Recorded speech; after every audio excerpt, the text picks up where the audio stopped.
Assalamualaikum warahmatullahi wabarakatuh dan salam sejahtera.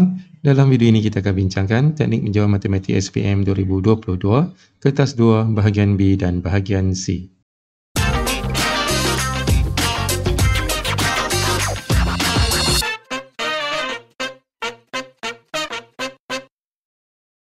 Dalam video kali ini kita akan bincangkan soalan dari SBP. Kita lihat soalan yang pertama iaitu soalan bernombor 11. A. Lukis satu pokok berdasarkan graf dalam rajah 6. Jadi kita kena tahu dulu apakah yang dimaksudkan dengan pokok, dan di sini cikgu ada kepilkan nota. Pokok ini adalah graf mudah tanpa gelung. Kemudian semua bucu dia mesti berkait. Setiap pasang bucu dikaitkan oleh satu tepi sahaja. Kemudian bilangan bucu N dan bilangan tepi adalah N tolak 1. Jadi di sini kalau bucu kita ada 4, bilangan tepi kita kena ada 3 sahaja. Lihat balik pada rajah kita ada 4 bucu. Jadi kita kena lukis tepi ada 3 sahaja. Untuk menjawab soalan ini kita boleh dapatkan pelbagai jenis lukisan. Di sini antaranya, pertama sekali kita kena lukis bucu dulu macam ni. Dan pastikan kita lukis pada ruangan yang telah disediakan. Jadi kita boleh lukis seperti huruf Z macam ni. Di sini kita ada 4 bucu, kemudian kita ada 3 tepi di sini. Selain pada itu, kita juga boleh membuat pelbagai jenis bentuk ikut pada kreativiti dan apa yang kita nampak pada awal soalan ini kita nampak. Jadi untuk soalan A, pertama sekali kita mesti lukis keempat-empat bucu ini, kemudian kita labelkan. Jadi kita lukis 3 tepi. Kemudian di tepi itu dia ada arah, kita lukis arah dia. Ini jawapan kita untuk soalan A. Seterusnya untuk soalan B, Hani menaiki komuter dari K ke N. Jadi dia akan mula di K, M, mula di sini, dan kemudian dia akan pergi ke N. Soalan 1 Roman, laluan masa perjalanan paling singkat. Jadi kita lihat pada pemberat di sini adalah masa. Kemudian kita kena tentukan manakah masa yang paling singkat. Di sini, kalau kita lihat untuk stesen M dengan L merupakan stesen transit 5 minit. Apabila dia sampai ke stesen M, dia akan berhenti 5 minit. Bila sampai ke L, dia akan berhenti 5 minit di situ. Di sini antara laluan yang paling singkat masanya adalah B1 Roman ini adalah dia bermula daripada K, kemudian dia pergi ke L, kemudian dia pergi ke M. Kita lihat sini. K ke L masanya adalah 14, kemudian dia berhenti 5 minit, kemudian dia pergi ke N dalam masa 6 minit. Jadi kita tambah keseluruhan, kita akan dapat masanya adalah 25 minit sahaja. Seterusnya untuk soalan B2 Roman, di sini ditunjukkan kadar bayaran, kemudian kita akan hitung kos masa perjalanan paling panjang. Jadi kita dapatkan perjalanan paling singkat. Kali ini kita kena dapatkan pula perjalanan paling panjang. Dia bermula pada K dan berakhir di N. Kita lihat balik pada rajah kita. Bermula pada K. Kemudian jarak paling panjang dia akan pergi ke L terlebih dahulu. Jadi pergi ke L. Masanya adalah 14 minit. Kemudian di L dia akan transit 5 minit tambah lagi 5 minit. Selepas pada itu dia akan pergi ke M. Jaraknya adalah 18 minit. Kemudian transit di M 5 minit lagi, kemudian baru dia pergi ke N. Dia akan bermula dari K, kemudian pergi ke L, kemudian pergi ke M dan akhir sekali sampai ke N. Akan kira kos. Kos kita lihat pada jadual satu ini. Kita lihat yang pertama, kos dari K ke L. Kosnya adalah RM2.20. Kemudian kita tambah L ke M, RM5.40. Kemudian kita tambah dari M ke N, RM2.50. Jadi jumlah keseluruhan yang kosnya adalah RM10.10. Baiklah, seterusnya kita lihat soalan bahagian C. Laju purata setiap perjalanan dari stesen ke stesen ialah 120 km per jam. Berdasarkan jawapan di B1 Roman, lengkapkan graf jarak masa pada ruang jawapan. Sini di ruang jawapan kita ada graf yang tidak lengkap. Dan pergerakan ini adalah pergerakan berdasarkan kepada B1 Roman. Iaitu bermula daripada K, pergi ke L, kemudian pergi ke N. Dan kalau kita lihat tadi, masa K ke L adalah 14 minit. Kemudian kita kena dapatkan jaraknya di sini iaitu S1. Untuk mendapatkan jarak, kita akan gunakan rumus laju sama dengan jarak per masa. Laju diberi di sini 120, kemudian jarak adalah S1 dan masa di sini adalah 14. 14 ini kita akan tukar kepada jam, kita bahagi dengan 60. Dan kita dapat S1 sama dengan 28. Jadi jawapan untuk S1 di sini adalah 28 km. Selanjutnya bila dia sampai ke stesen L, dia akan transit 5 minit. Jadi kita boleh dapat nilai T di sini iaitu 14 tambah dengan 5, kita akan dapat 19. Kemudian seterusnya dia akan teruskan perjalanan ke destinasi iaitu N, di mana masanya adalah 6 minit. Kemudian kita kena dapatkan S2 iaitu untuk jarak. Jarak kita akan gunakan jarak per masa berdasarkan kepada laju yang diberi. Jadi untuk jarak S2 kita ambil 120 juga sama dengan S2 per dengan masa di sini adalah 6/60. Kita tukar kepada jam. Kemudian kita akan dapat sama dengan 12. 12 di sini bermaksud daripada S1 ke S2 adalah 12. Jadi untuk dapatkan nilai S2 kita kena tambah 12 itu dengan 28. Jadi kita akan dapat S2 adalah 40. Kemudian kita akan sambung graf kita. Iaitu selepas dia berehat 5 minit ataupun berhenti 5 minit, dia akan teruskan perjalanan sehinggalah ke S2 di sini. Kita buat garis putus-putus menandakan ini adalah jarak 40 km. Kemudian kita buat garis putus-putus ke bawah menandakan ini adalah masa ke 25 minit. Ini jawapan kita untuk soalan C. Selanjutnya kita lihat pula dari segi pemberian markah. Untuk soalan A, kita melukis satu pokok, kita akan dapat 2 markah. Kemudian untuk soalan B, satu Roman, kita menyatakan laluan paling singkat, kita akan dapat 2 markah. Selanjutnya untuk soalan B, 2 Roman, kadar bayaran yang untuk masa perjalanan paling panjang, kita akan dapat 2 markah lagi. Seterusnya untuk soalan C, kita nyatakan nilai T 1 markah, S1 1 markah, S2 1 markah dan tersambung graf ini 1 lagi markah. Dan maka keseluruhan untuk soalan ini adalah sebanyak 10 markah. Baiklah, seterusnya kita lihat soalan bernombor 12. Pentagon KQRST ialah imej bagi pentagon EFGH di bawah gabungan transformasi V dan U. Yang besar ini merupakan imej dan yang kecil ini merupakan objek. Transformasi yang terlibat adalah U kemudian V. Dan salah satunya mestilah pembesaran disebabkan imej lebih besar daripada objek. Jadi sebelum pembesaran dia ada satu lagi transformasi dan kita dapati bahawa transformasi di sini adalah putaran. Putaran lawan arah jam, itu berputar ke sini. Kemudian kita kena dapatkan pusat putaran. Untuk mendapatkan pusat putaran, kita perlu ambil 2 bucu yang sepadan. Ataupun 2 titik yang sepadan di sini. Contoh, saya ambil bucu E, dia sepadan dengan bucu K di sini. Kemudian kita akan sambungkan titik K ke E ini menggunakan paksi X dan paksi Y. Dia akan jadi bentuk L seperti ini. Kemudian kita kira kotak.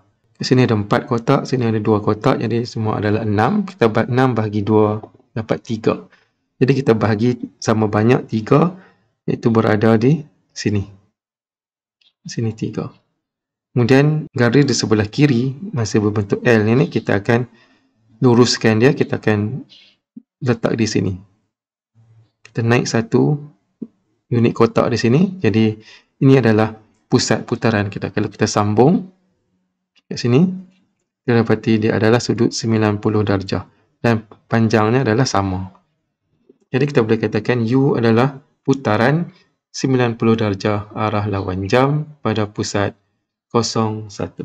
Baiklah, seterusnya kita lihat pula V. V adalah pembesaran. Bila pembesaran dia perlu ada nilai K iaitu faktor skala, imej per dengan objek. Jadi imej di sini kita ambil satu sisi yang boleh kita kira. Kita ambil sisi KLQ sini 2 per dengan objek sini 1. Jadi 2/1 K sama dengan 2. Kemudian kita akan tentukan pula pusat pembesaran di sini. Kita sambungkan bucu ke bucu. Iaitu R dengan M tersambung. Kemudian S dengan N tersambung. Dan kita akan dapati ada satu titik yang bersilang. Iaitu pada koordinat -1, 4. Ataupun kita boleh tulis sebagai K. Jadi untuk jawapan V adalah pembesaran K sama dengan 2, pusat K ataupun -1, 4. Seterusnya kita lihat pula soalan B. Pentagon KQRST mempunyai luas 256 meter persegi. Kemudian kita akan hitung luas kawasan yang berloret. Di sini diberi luas imej iaitu 256. Kita kena dapatkan luas kawasan berloret. Untuk dapatkan kawasan berloret, kita kena tolak luas imej dengan luas objek. Jadi di sini kita kena dapatkan dulu luas objek. Kita akan gunakan rumus luas imej sama dengan K kuasa 2 darab dengan luas objek. Itu 256 sama dengan K kuasa 2, itu 2 kuasa 2 sama dengan 4. Dan kali dengan luas objek, kita letakkan sebagai X. Kemudian kita dapat luas objek sama dengan 64. Kemudian untuk dapatkan luas kawasan berloret, kita ambil luas imej tolak dengan luas objek. Dan kita akan dapat 192. Baiklah, seterusnya kita lihat pula dari segi pemberian markah. Untuk soalan A, 1 Roman, kita nyatakan putaran 90 darjah. Arah lawan jam serta dengan pusat, terdapat 3 markah. Seterusnya kita nyatakan pembesaran faktor skala 2, pusat K terdapat 3 lagi markah. Kemudian untuk soalan B, kita mendapatkan luas kawasan berloret. Pertama sekali kita dapat 1 markah untuk luas objek, kemudian operasi tolak dan satu lagi jawapan akhir, satu lagi markah. Keseluruhan untuk soalan ini adalah sebanyak 9 markah. Seterusnya terlihat soalan nombor 13. Di sini ada dua bahagian segitiga sama kaki, SMR dan juga PKQ. Soalan A, bentukkan ungkapan kuadratik bagi luas yang tidak berumput yang diwakili oleh kawasan berloret. Jadi kita kena dapatkan luas keseluruhan segi 4 ini tolak dengan luas segitiga kaki, dua segitiga kaki sama tadi. Kita tulis sebagai A dan ini sebagai B. Kita kena dapatkan luas A ini, kaki sama iaitu 2X, jadi 1/2 darab 2X darab dengan 2X. Kita akan dapat luasnya adalah 2X kuasa 2. Kemudian untuk segitiga kaki sama B ini pula, 1/2 darabkan dengan X, darabkan dengan X, kita dapat X kuasa 2/2. Dan kita akan dapat X kuasa 2/2. Jadi kita akan ambil keseluruhan segi 4 ini, iaitu panjang darab lebar, 14 darab dengan 3X tambah 4, tolak dengan 2X kuasa 2, tolak dengan X kuasa 2/2. Jadi kita akan tulis jawapan kita untuk A. 14 darab dengan 3X tambah 4, tolak dengan X kuasa 2/2, tolak 2X kuasa 2. Kemudian kita permudahkan sebutan. Kita akan dapat 4X. Kita akan dapat 42X tambah 56 tolak X kuasa 2/2 tolak 2X kuasa 2. Kemudian kita boleh peringkaskan lagi sebutan kita dan kita akan dapat jawapan akhirnya adalah -5/2X kuasa 2 tambah 42X tambah 56. Seterusnya soalan B. Luas kawasan berloret adalah 184. Cari nilai-nilai X. Pada jawapan A tadi kita kena samakan dengan 184. Ini untuk soalan B. Kita ambil balik -5/2X kuasa 2 tambah 42X tambah 56 sama dengan 184. Kita akan selesaikan persamaan kuadratik. Jadi kita akan tulis dalam bentuk persamaan kuadratik iaitu AX kuasa 2 tambah BX tambah C sama dengan 0. Dan di sini kita akan dapat -5X kuasa 2 tambah 84X tolak 256 sama dengan 0. Kemudian seterusnya kita akan darab sekali lagi persamaan kita ini dengan -1. Ini disebabkan kita akan positifkan perkali X kuasa 2 kita. Iaitu negatif 5X ni kita akan positifkan. Bila nak positif, kita kena darab dengan negatif 1. Jadi kita darab keseluruhan, kita akan dapat persamaan kita 5X kuasa 2 tolak 84X tambah 256 sama dengan 0. Kemudian kita akan melakukan pemfaktoran menggunakan kalkulator.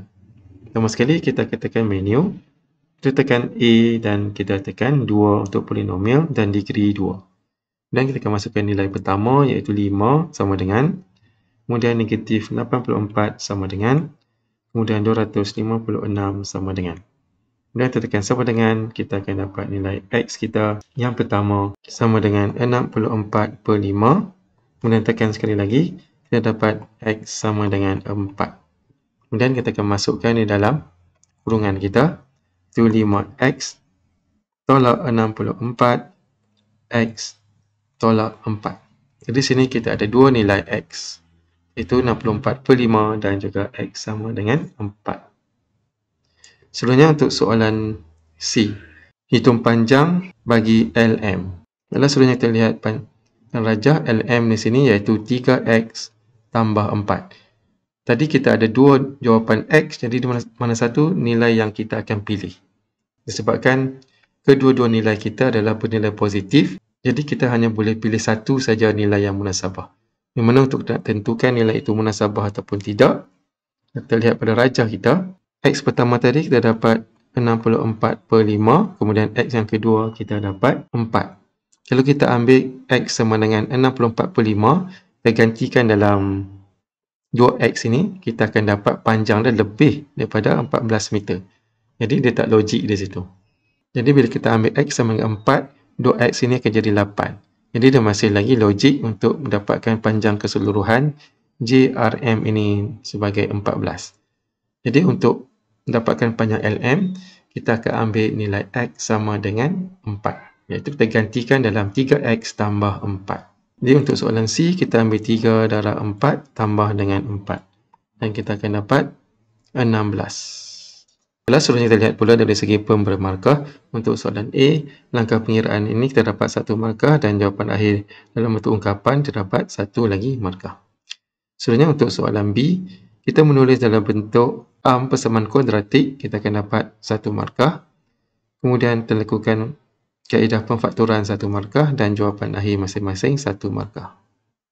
Kemudian untuk soalan C, kita memilih X sama dengan 4, kita dapat 1 markah dan jawapan akhir 1 lagi markah. Maka keseluruhan untuk soalan ini adalah sebanyak 8 markah. Baiklah, selanjutnya kita lihat soalan nombor 14. Kita akan lengkapkan jadual 2 di ruang jawapan. Kita lihat di sini ruang jawapan kita ada kekerapan longgokan, kita ada kekerapan dan juga kita ada titik tengah. Jadi kekerapan lenggokan adalah berdasarkan kepada ogif yang diberi ini. Kita lihat yang pertama, kekerapan pertama adalah sifar. Kemudian 1.45 di sini, kalau kita lihat, kekerapannya adalah 3. Kemudian 1.95, kekerapannya adalah 10. Kemudian 2.45, kekerapan di sini adalah 19. Seterusnya 2.95, kekerapannya di sini adalah 27 dan yang terakhir 3.45 adalah 30. Jadi kita kena dapatkan dulu nilai kekerapan longgokan. Pertama sekali adalah 3, seterusnya adalah 10, diikuti dengan 19, 27 dan 30.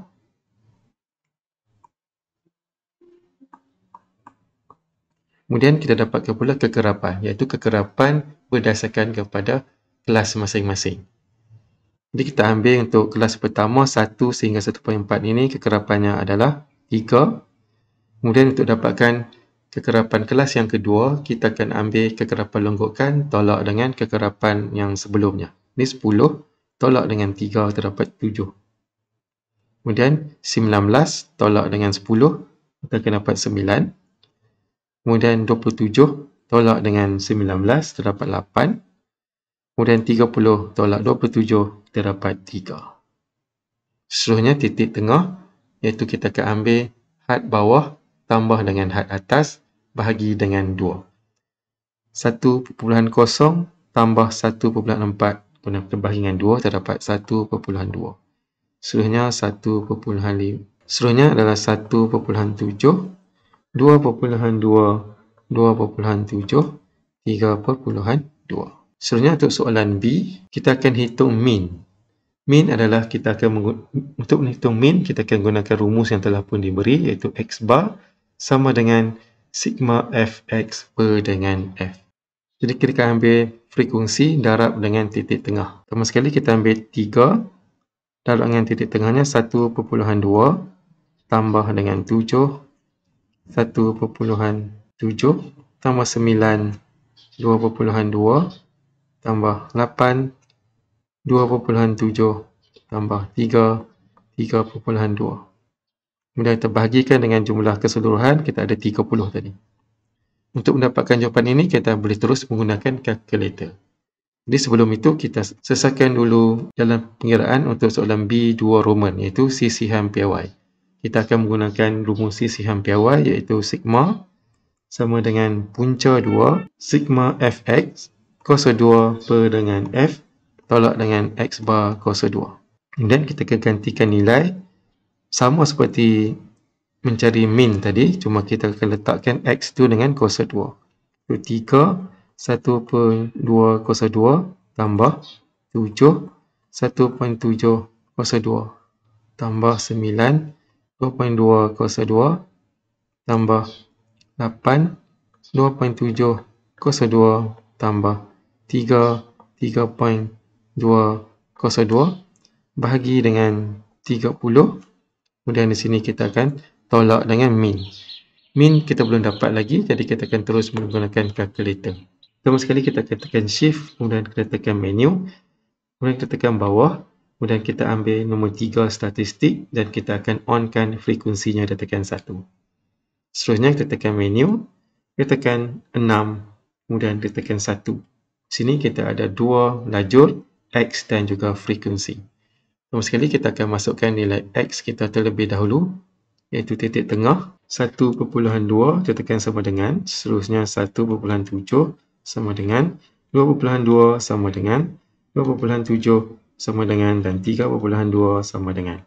Kemudian kita pergi ke lajur yang seterusnya, lajur frekuensi. Kita akan masuk frekuensi yang pertama, 3 sama dengan, 7 sama dengan, 9 sama dengan, 8 sama dengan, dan 3 sama dengan.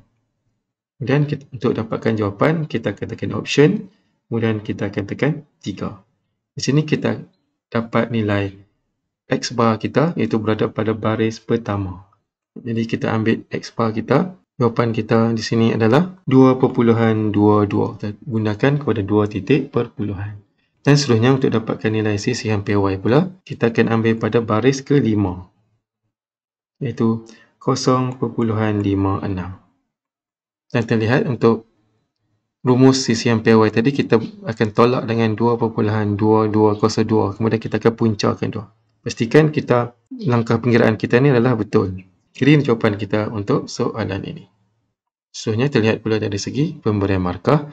Untuk soalan A, kita selesaikan kekerapan longgokan, kita dapat 1 markah, kekerapan 1 markah dan titik tengah 1 markah. Untuk soalan seterusnya, min, langkah pengiraan 2 markah, jawapan akhir 1 markah.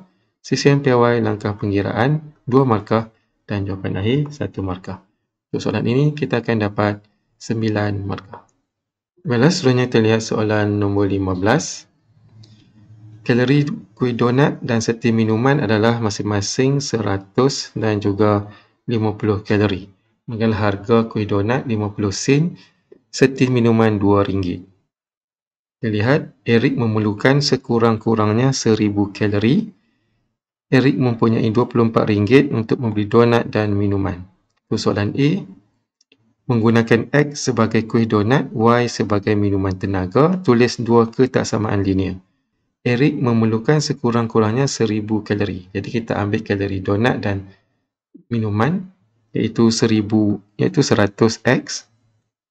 Kemudian kita akan tambah dengan 50Y. Sekurang-kurangnya kita akan gunakan simbol ketaksamaan lebih besar sama dengan 1000. Seterusnya untuk yang kedua, Eric mempunyai RM24, di mana harga untuk donat adalah 50 sen. Kita tulis 0.5x tambah dengan harga setin minuman RM2, 2y mempunyai 24 sen, RM24 iaitu lebih kecil sama dengan 24. Seterusnya terlihat soalan B. Skala 2 cm kepada 10 biji donat pada paksi X, 2 cm kepada 10 tin minuman pada paksi Y, lukis dan lorek rantau yang memenuhi sistem ketaksamaan linear.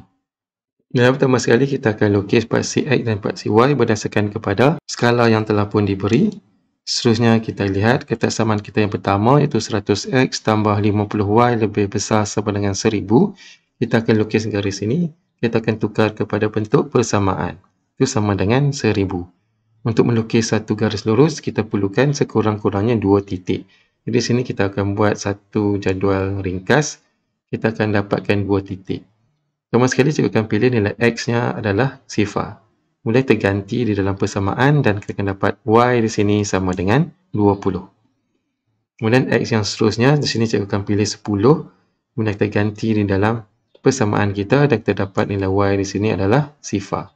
Jadi kita ada 2 titik di sini, 0, 20, 10, 0. Jadi kita tanda kedua-dua titik ini, kemudian kita garis menggunakan pembaris seperti ini. Seterusnya kita lihat pula ketaksamaan kita yang kedua iaitu 0.5x tambah 2y lebih kecil sama dengan 24. Kita tukar menjadi bentuk persamaan dan beserta dengan jadual ringkas kita. Dan kita akan pilih nilai x. Nilai x di sini yang cikgu akan pilih adalah 0. Kemudian kita ganti di dalam persamaan, kita dapat nilai y sama dengan 12. Seterusnya nilai x yang cikgu pilih di sini adalah 20. Kita ganti dalam persamaan dan kita akan dapat nilai y sama dengan 7. Jadi kita ada 2 titik, 0, 12, 27. Kita tanda pada graf kita seperti ini. Kemudian kita gariskan. Dan kita dapat graf garis yang kedua seperti ini. Seterusnya pula kita akan lorekkan kawasan yang memenuhi sistem ketaksamaan ini. Pertama sekali kita akan lihat garis pertama.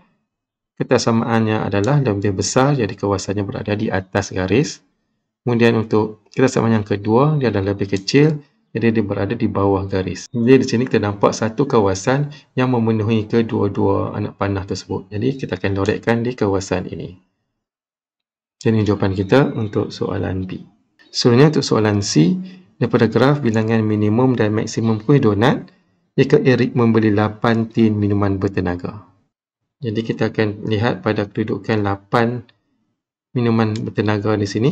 Kita ada 8 di sini, kemudian kita buat unjuran dan kita dapati nilai minimum di sini adalah 6. Kemudian kita buat satu lagi unjuran, kita dapat nilai maksimumnya adalah 16. Jadi jawapan kita adalah 6 dan juga 16. Seterusnya kita lihat pula dari segi pemberian markah. Kita menulis dua ketaksamaan, masing-masing terdapat 1 markah. Kemudian untuk soalan graf, kita melukis paksi yang betul, X dan Y, kita akan dapat 1 markah. Kemudian garis lurus 1 markah masing-masing. Kemudian kawasan berlorek, kita akan dapat 2 markah. Kemudian kita nyatakan nilai minimum dan nilai maksimum masing-masing terdapat 1 markah. Dan keseluruhan untuk soalan ini adalah sebanyak 9 markah. Seterusnya kita masuk ke soalan bahagian C, di mana kita perlu jawab 1 soalan sahaja. Lihat soalan yang pertama, itu soalan bernombor 16A. Kita ada 7 biji tat keju dan 5 biji tat nenas. Sekiranya tat pertama nenas, maka tat itu dikembalikan dalam kotak, kemudian tat kedua dipilih. Sekiranya tat pertama ialah tat keju, tat itu tidak dikembalikan. Soalan 1 Roman, lengkapkan raja. Kita ada 2 jenis tat keju dan nenas, jadi 7/12. Maka jawapan untuk tat nenas kita ada 5. 5/12. Kemudian pilihan yang kedua, untuk tat keju, di sini diberi 6/11, maka tat nenas adalah 5/11. Seterusnya untuk pilihan pertama tat nenas, 5/12, kemudian tat keju kita ada 7. Jadi 7 tekan per dengan 12. Disebabkan kalau pilihan pertama nenas, dia akan letak balik. Kemudian untuk pilihan tat nenas yang kedua pula, kita akan dapat 5/12. Seterusnya untuk soalan 2 Roman, hitung kebarangkalian sekurang-kurangnya sebiji tad keju dipilih. Untuk kad keju dipilih, sama ada dia adalah keju dan keju ataupun keju dan nanas ataupun nanas dulu baru dapat keju. Jadi di sini kita ada 3 kemungkinan. Keju dan keju, kita akan ambil keju pertama 7/12. Kemudian operasinya adalah darab kerana dia adalah perkataan dan. Jadi darab dengan 6/11. Ataupun kita akan tambah dengan keju dan nanas 7/12 darab dengan 5/11. Tambah dengan nanas dulu, kemudian diikuti dengan keju. 5/12 darab 7/12. Kemudian kita terus tekan kalkulator. Kita akan dapat jawapan akhir kita di sini adalah 119/144. Kemudian kita lihat pula dari segi pemberian markah. Untuk soalan A1 Roman, kita isi dengan semua jawapan yang betul. Kita akan dapat 2 markah. Kemudian untuk soalan 2 Roman, langkah pengiraan 1 markah, jawapan akhir 1 markah. Dan kita akan dapat 4 markah untuk pecahan soalan ini. Seterusnya terlihat soalan B. Faiz membeli sekotak tad keju dan berbentuk bulat yang mempunyai saiz yang sama besar. Soalan 1 Roman, hitung perimeter ruangan yang tidak diisi dengan tad keju. Lihat kotaknya berbentuk segi 4. Jadi kita akan ambil perimeter kotak, kemudian kita akan tambah dengan perimeter bagi bulatan setiap tad tersebut. Tad sini kita ada 12. Jadi kita akan ambil perimeter kotak iaitu 36 darab dengan 2 sebab ada 2, 36. Kita dengan 27. 27 darab dengan 2. Seterusnya kita akan tambah dengan lilitan bulatan tersebut iaitu 2 pi J. Ini 12, 2 pi, kemudian J. Untuk dapatkan J, kita lihat ambil 27 ini, kita ada 3 bulatan, kemudian kita bahagi dengan 3, kita akan dapat 9. Jadi masing-masing adalah 9 itu adalah diameter bulatan tersebut. Bahagi dengan 2, kita dapat 4/5. Darab dengan 4/5. Ini kita tekan kalkulator, kita akan dapat 465.43. Ataupun kita boleh tulis dalam pecahan tak wajar 3258/7. Seterusnya untuk soalan B2 Roman, 5 biji tad keju telah dimakan. Cari luas ruang yang ditutup oleh tad keju. Kali ini kita dapatkan luas. Luas asalnya adalah 12 tad, kemudian makan 5. Jadi kita akan tolak dengan 5. Jadi kita akan ambil luas tad tersebut, kita darabkan dengan 7. Jadi kita ambil 7, darabkan dengan luas tad, pi, J kuasa 2, iaitu 4/5 kuasa 2. Dan kita akan dapat 445.5 ataupun dalam bentuk pecahan tak wajar 891/2. Kemudian dari segi pemberian markah untuk soalan 1 Roman, langkah pengiraan ini kita akan dapat 2 markah dan jawapan akhir 1 markah. Soalan 2 Roman, langkah pengiraan saya dapat 2 markah dan jawapan akhir 1 markah. Dan kita akan dapat 6 markah bagi pecahan soalan ini. Baiklah, seterusnya terlihat soalan 16C. Tinjauan mendapati 18 orang suka coklat, 15 suka kiwi, 6 coklat dan kiwi dan 3 tidak suka kedua-dua perisa tersebut. Jadi di sini diberi set semester adalah murid tingkatan 5, kemudian C yang suka coklat dan K suka kiwi. Kita lihat yang suka coklat, di sini kita ada 18 orang. Kemudian yang suka kiwi kita ada 15 orang. Kemudian yang suka kedua-duanya kita ada 6 orang dan tak suka kedua-dua kita ada 3. Jadi 6 ini adalah C persilangan dengan K. Jadi kita akan lukis gambar rajah Venn yang mengaitkan set semester, set C dan juga set K. Jadi kita akan lukiskan set C dengan set K itu secara bertindan. Sebabkan ada 6 orang yang suka C dengan K. Jadi kita boleh lukis menggunakan bentuk geometri yang kita suka. Dan di sini cikgu gunakan bulatan yang tak berapa nak bulat di sini. Kita buat bertindan dan tindan ini kita ada 6 orang. Di sini kita labelkan sebagai C dan sini adalah K. Okay, C kita ada 18 orang, jadi C saja kita ambil 18 tolak 6, kita dapat 12. Kemudian untuk K saja kita ambil 15 tolak 6, kita dapat 9 di sini. Kemudian 3 orang tak suka kedua-dua, kita letak di luar, itu tak 3. Kemudian kita lukis set semester. Sini, jawapan kita untuk soalan 1 Roman. Kemudian untuk soalan 2 Roman, bilangan murid yang terlibat dalam tinjauan, kita akan tambah. Itu 12 tambah 6 tambah 9 tambah 3. Kita dapat 30 orang. Seterusnya dari segi pemberian markah, untuk soalan 1 Roman ini, kita lukis set yang betul dan juga bilangan yang betul, kita akan dapat 3 markah. Kemudian untuk soalan 2 Roman, langkah pengiraan 1 markah, jawapan akhir 1 markah. Dan kita dapat 5 markah bagi pecahan soalan ini. Dan secara keseluruhan, kita akan dapat 15 markah bagi soalan nombor 16. Seterusnya untuk soalan nombor 17A, Puan Sarah mendeposit RM10,000 kadar faedah 4% yang dikompaun setiap suku tahun. Hitung jumlah wang simpanan pada akhir tahun kedua. Sini kita akan menggunakan rumus yang telah pun diberi, iaitu MV sama dengan P kurungan 1 per R per N kuasa NT. Dalam soalan ini diberi RM10,000 ini merupakan nilai P, itu nilai prinsipal, kemudian faedah 4% ini merupakan R, kemudian dikompaun setiap suku tahun. Dalam setahun itu dia akan ada 4 kali kompaun. Jadi nilai N di sini adalah 4, kemudian pada akhir tahun kedua bermaksud adalah 2 tahun. Jadi ini adalah nilai T. Jadi kita akan gantikan nilai-nilai ini di dalam persamaan kita, iaitu P RM10,000 kurungan 1 tambah R, itu kadar faedah 4%, tertukar kepada bentuk perpuluhan 0.04 per dengan N adalah 4, bentuk kurungan, kemudian N darab dengan T, iaitu 4 darab dengan 2. Kita akan dapat 8 di sini. Kemudian kita terus tekan kalkulator, kita akan dapat jawapan kita adalah RM10,828.57. Kemudian kita lihat pula dari segi pemberian markah, kita menggantikan nilai yang betul dalam persamaan, kita dapat 1 markah dan jawapan akhir 1 markah, dan markah keseluruhan untuk bahagian ini adalah 2 markah.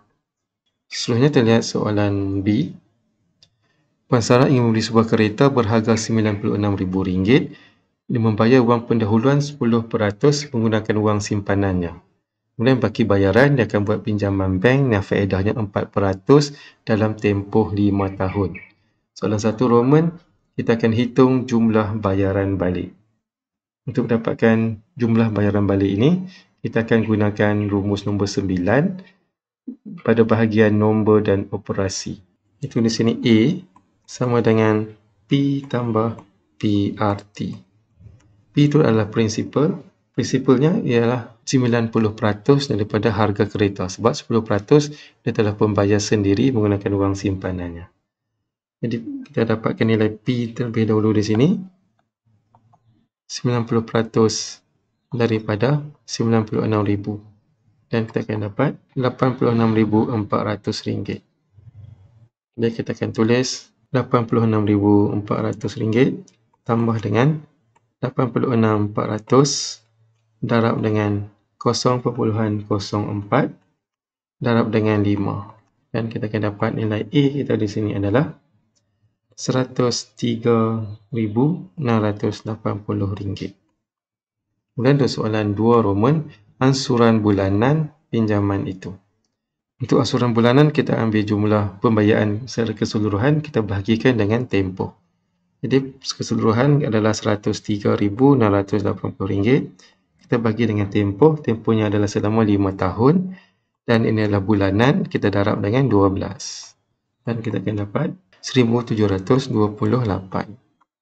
Sebenarnya kita lihat pula dari segi pemberian markah. Pertama sekali kita dapat nilai P di sini, kita dapat 1 markah.